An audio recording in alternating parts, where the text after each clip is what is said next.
Ignition sequence start.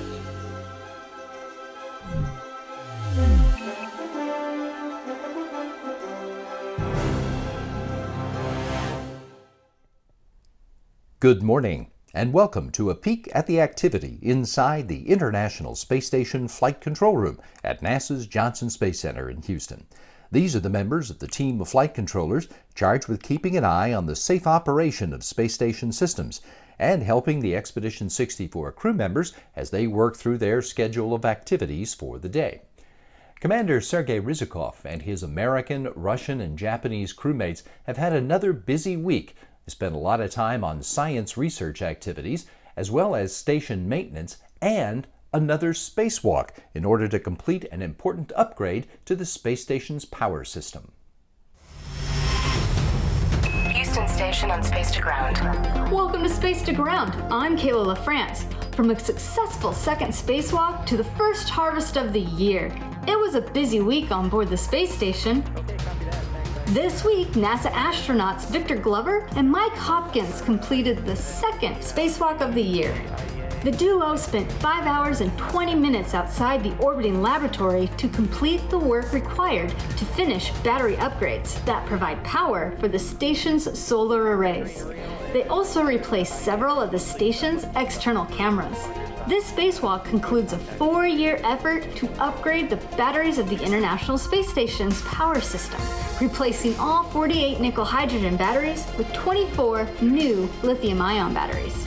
2 additional spacewalks are planned for the early spring. During the next spacewalk, Victor Glover will be joined by NASA astronaut Kate Rubins, and the pair will prepare the station for the future installation of new solar arrays to increase the station's existing power supply. This week was also harvest time on the orbiting laboratory for the ongoing vegetable production system, or veggie payload. The crew on board take turns growing and cultivating the scientific payload aimed at growing plants in microgravity. Astronaut Mike Hopkins noticed that some of the plants were struggling to thrive. Out of the different varieties of mustards and lettuces growing in special pillows covering clay-based growth media and fertilizer, 2 plant pillows containing outrageous red romaine and dragoon lettuce seeds were germinating slowly, growing well behind the other plants. In mid-January, it was decided that the crew would perform the first ever space transplant, transferring extra sprouts from thriving plant pillows into 2 of the struggling pillows. On Earth, this technique would be risky for plants in that delicate state. However, this first cosmic transplant was successful, and all of the sprouts were healthy and ready for this week's harvest.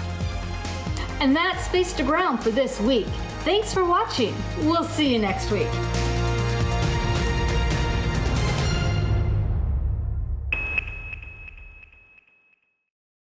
In their 2.5 months on the International Space Station, the astronauts who arrived on the Crew 1 spacecraft have gotten into the routines of living and working in space, and Mike Hopkins and Victor Glover have completed 2 spacewalks.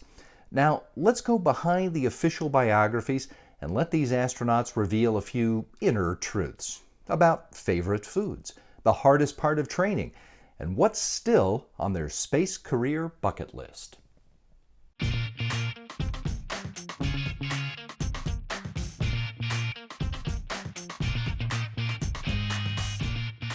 Steak. Anything with lots of zip. Sushi. Princess Bride. Star Wars. The Replacements.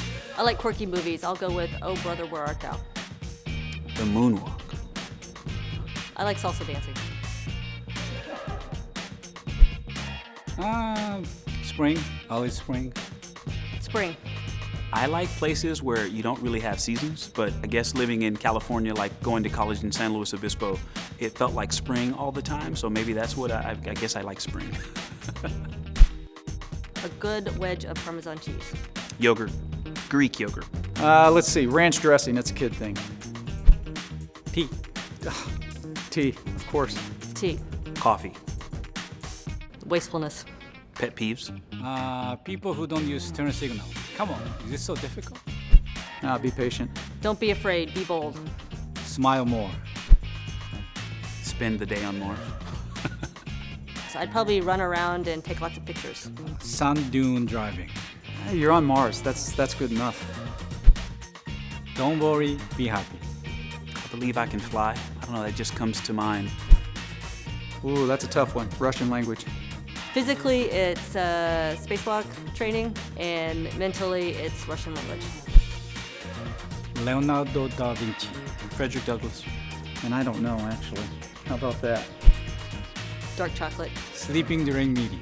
I get to do so many amazing things in my life. When I have the time and can afford to do nothing, I really like to do nothing. Oh, parent, by far.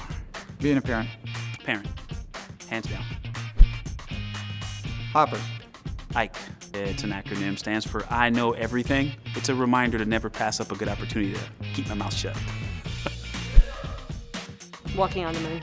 To work on the surface of the moon, that's a dream, absolutely. I want to spend a single day without any calendar events. An officer in the United States Air Force. Therapist. I'm good at listening to other person's talk. Believe me. I'd still be flying, but the other thing I loved doing was working with students. Being in a classroom is one of the most meaningful things I've ever done, even to this day. Karaoke. Anything with my family. If I could fly more, I would fly more. Commander of time machine.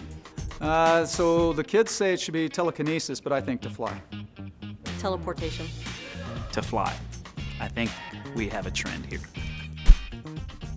I got a sweet tooth. Probably Mexican food or Indian food. Or maybe Thai food. That's a good question. I would say Moroccan and Indian. Favorite decade? Wow. Favorite decade? Right now? 80s? Because the 80s. 1980s, because I was young and stupid, in that order.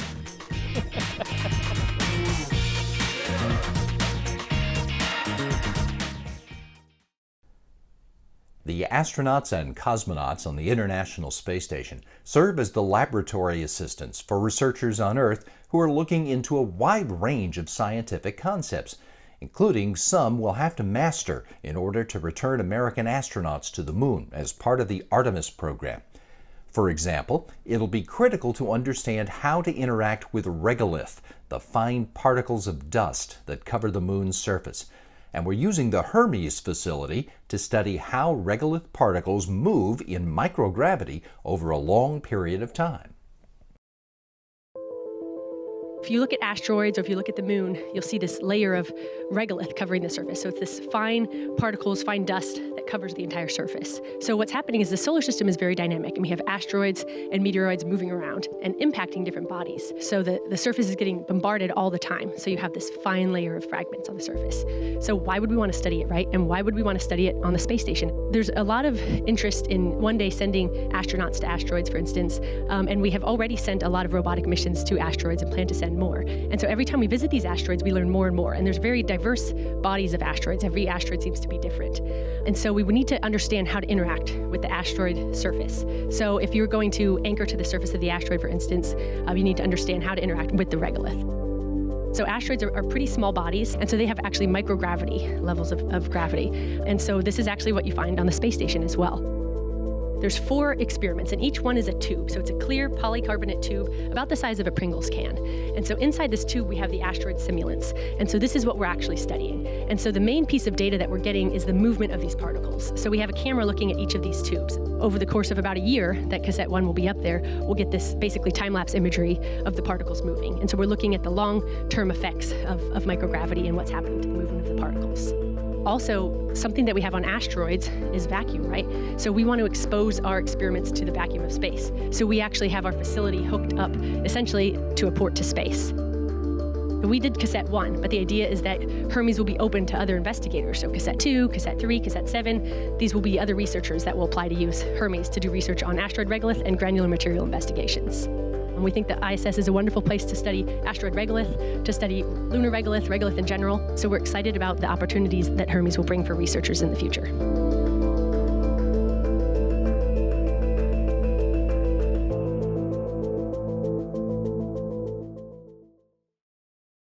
Part of the science mission of the International Space Station is to take advantage of the weightless environment in low Earth orbit for research on technology that can benefit future exploration, or life on Earth, or both. For example, the station is home to a 3D printer that can make things and then recycle them and 3D print new things using the same plastic. The Nspace Refabricator. Presented by Science at NASA. While 3D printers are technology that many people are familiar with, there's one 250 miles above us on the International Space Station, or ISS, that's unlike anything currently found on Earth. It's known as the Refabricator, a hybrid 3D printer that can recycle its hard polymer plastic numerous times to make new items. About the size of a dorm room refrigerator, the device is controlled by operators on Earth who oversee its manufacturing via video cameras. Nikki Werkheiser, NASA's Nspace manufacturing manager at Marshall Space Flight Center in Huntsville, Alabama, says, "Recyclers on Earth grind plastic pellets to create their products. But that grinding creates material shear, which prevents you from reusing that plastic again. It's no longer strong enough." For this technology demonstration, the company, Tethers Unlimited, developed a novel recycling process that doesn't require grinding, and that allows us to recycle the plastic multiple times. The ability to reuse the plastic over and over again is essential for long-term space exploration. Werkheiser says, "We can replace a lot of the things we need when we're orbiting above Earth. We just have them delivered on a resupply mission. But when you're in deep space, you don't have that option. You have to have the ability to make all the parts you might need, and without having a large stockpile of extra materials." The Refabricator can even recycle plastic items not normally associated with Earthbound 3D printers. For instance, almost all of the materials that are delivered to the station are packed using foam or plastic bags. Both can be loaded into the Refabricator to deliver items such as a plastic syringe, an eating utensil, or a custom-made wrench. That ability limits the amount of backup materials you need to take with you on a long-range expedition. After all, in space, space is at a premium. The Refabricator's technology demonstration will be composed of 2 phases. During each phase, the Refabricator will perform 7 cycles of recycling and printing parts while on board the ISS. All of the items printed by the Refabricator will eventually be sent back to Earth for testing and analysis to determine the effects of repeated recycling on the material properties of the plastic. Werkheiser notes, "I'm very excited about this technology both in space and back on Earth. I can envision a day where you go to the grocery store and drop your water bottles and plastic bags into a Refabricator, and then select your new phone case, or a kitchen gadget, or the raw filament that you can use in your 3D printer at home." For more science from the International Space Station, go to www.nasa.gov/ISS-science. For more information about how the promise of future exploration is transforming today's technology, visit science.nasa.gov. The astronauts on the International Space Station spend a good chunk of their time as lab assistants on experiments in a whole range of scientific disciplines, but they also devote time to sharing the experience of spaceflight with people on the ground, particularly when they talk with students and their teachers about science, technology, engineering, and math. In this installment of the STEMonstrations video series, astronaut and former classroom teacher Joe Acaba gets into the difference between kinetic energy and potential energy and demonstrates how one can become the other.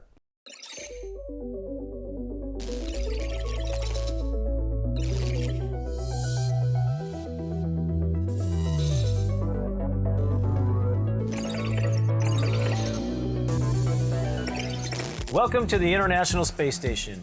I'm astronaut Joe Acaba. Today, we're going to talk about potential and kinetic energy. Let's get started. Kinetic energy is the energy an object has because of its motion. An object can store energy based on its position. This is called potential energy. On Earth, imagine dropping an object from a raised position. As an object's altitude above the Earth's surface increases, its gravitational potential energy also increases. The potential energy stored due to its position is now being converted to kinetic energy. We also observe this with elastic potential energy. Okay, new term. Elastic potential energy occurs when objects are compressed and stretched, or generally deformed in any manner, creating potential energy. Think of this bungee or a spring. Okay, Joe, what's next? We pull back on the band and create potential energy. When we release the potential energy, it is converted to kinetic energy. Here on the International Space Station, we are still under the influence of gravity, primarily due to our position with the Earth. So when I have this ball on this ramp, normally back on Earth, I release the ball and it rolls down the ramp due to a change in its potential energy that's being transferred to kinetic energy. But as you can see, it doesn't happen here. So it doesn't mean we don't have potential energy. It just means we're not converting it at this time to kinetic energy. And why is that? Gravity is pulling us down, but we're moving super fast. And so what it is we're bending around the Earth in this perpetual falling motion. Thanks for joining me on board the International Space Station. We're sending it back to Earth so you can try your own experiment. See you next time.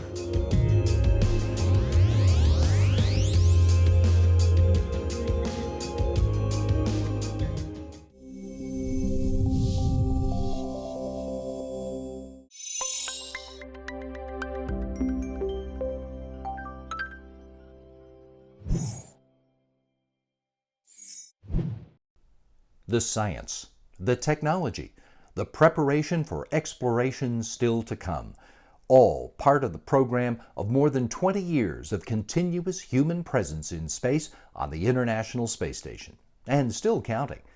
In that time, 242 different people from 19 countries have floated aboard and taken part in some of the more than 3,000 scientific investigations while getting humanity ready for future exploration out into the solar system.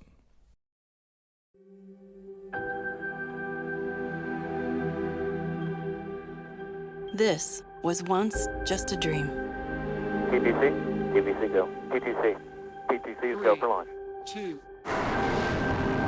Booster ignition and liftoff of Discovery and a team of explorers shaping their destiny.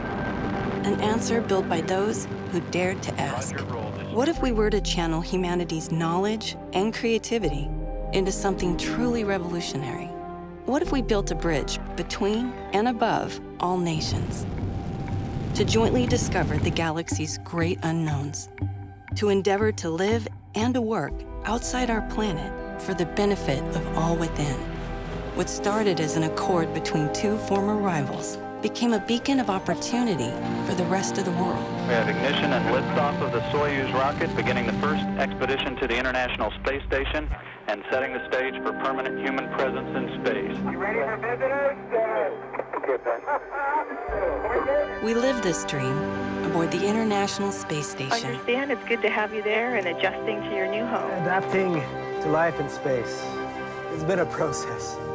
For the past 20 years, over 230 astronauts from all over the world have worked tirelessly together, boldly performing pioneering research and high-stakes spacewalks in the unforgiving environment of space.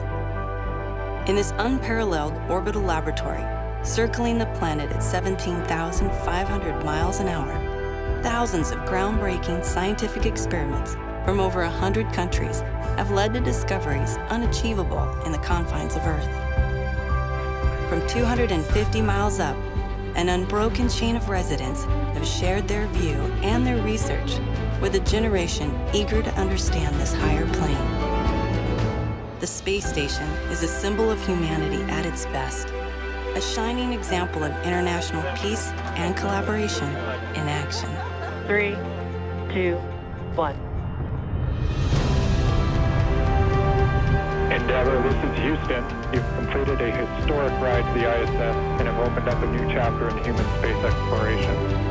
And as we turn our gaze outward still, this International Space Station is a living testament of our collective strength and perseverance, where our human curiosity prepares for the audacious efforts ahead. We continue to bridge the distances between us and prove just how much more is possible when we dream together.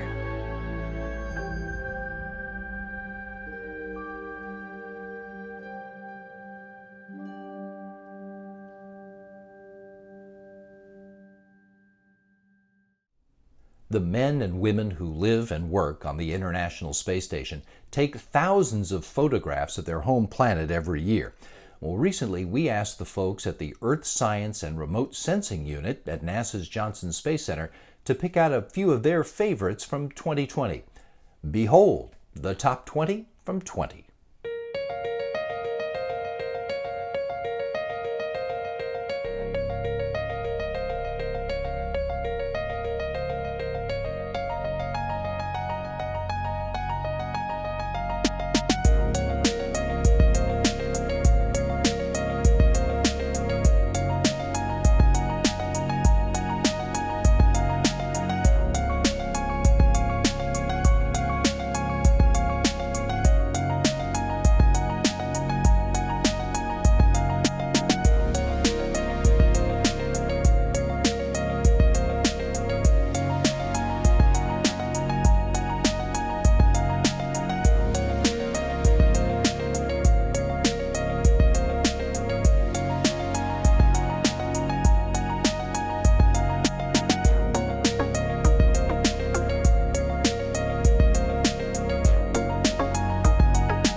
People from 19 countries have been aboard the International Space Station in more than 20 years of continuous human habitation.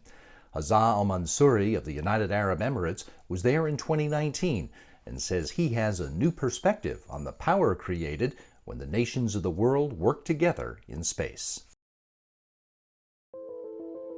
Recently, our country opened this opportunity to participate in a space program and to be part of international cooperation, to be part of the ISS. So I applied, and then through my journey I've been selected, and I've been fortunate to represent my country and also the all Arab region, because I will be the first Arab on board the station.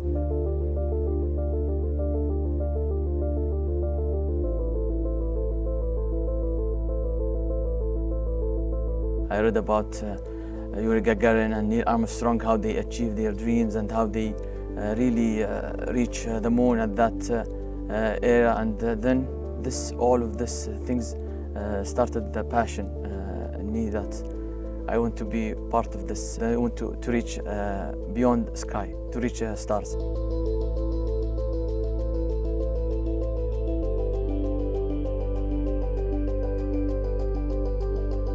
Sitting at the top of the rocket and waiting for countdown, going to stars, and to join a lead team on board the station, doing a science, doing something for humanity. It's really something incredible, something that you want to tell it to the next generation.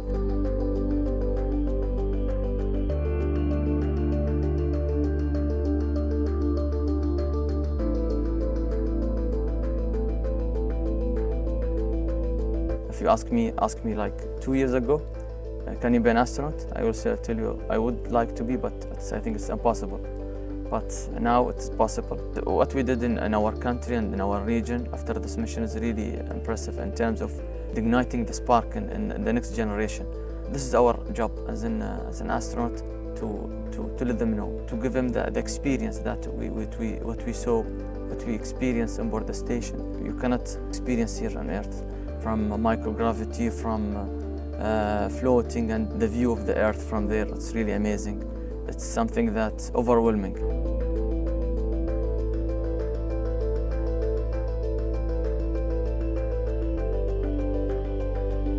Looking at Earth from that angle, it's a different angle, different perspective, and you come back with appreciation what you have here on ground.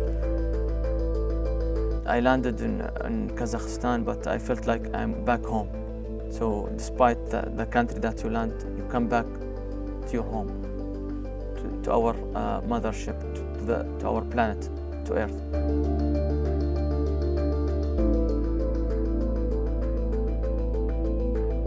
It's amazing how space unites everyone, despite from which country you're coming from, or from your religion or your background. It unites everyone. So it's really important to focus in this aspect and to focus in this front to exploring space, because somehow everything is dissolved. All these political issues, all borders dissolve.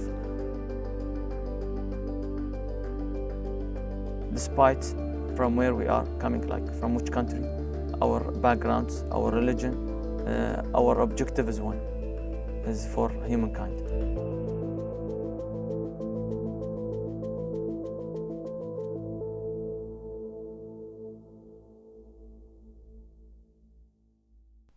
If you want another look at many of the stories we featured today, you can always find them on YouTube and Facebook, where you'll also find lots of other great features on a wide variety of NASA topics. Be sure to look around. If you're looking for good conversation about human spaceflight, check out Houston, We Have a Podcast, our weekly show talking to folks involved in all areas of space exploration. Today, Gary Jordan continues the Mars Monthly series with a focus on the spacesuits astronauts will wear on those missions to come, in his conversation with EVA Office Systems Engineer Natalie Mary. Go to nasa.gov/podcasts for this week's episode and all our previous episodes. In fact, that's where you'll find the full library of all the NASA podcasts, which are all also on Apple Podcasts, Google Podcasts, and SoundCloud.